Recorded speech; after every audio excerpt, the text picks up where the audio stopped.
ल गाइस हाम्रो ब्लग सुरु भएको छ। हामी चाहिँ बिस्तारो जाँदै छौं है त।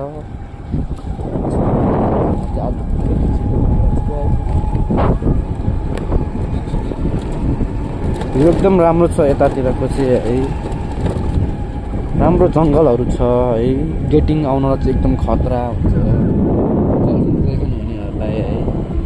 मेरो त गर्लफ्रेन्ड पनि छैन है। बेरोजगार हो। सबैजनाको मन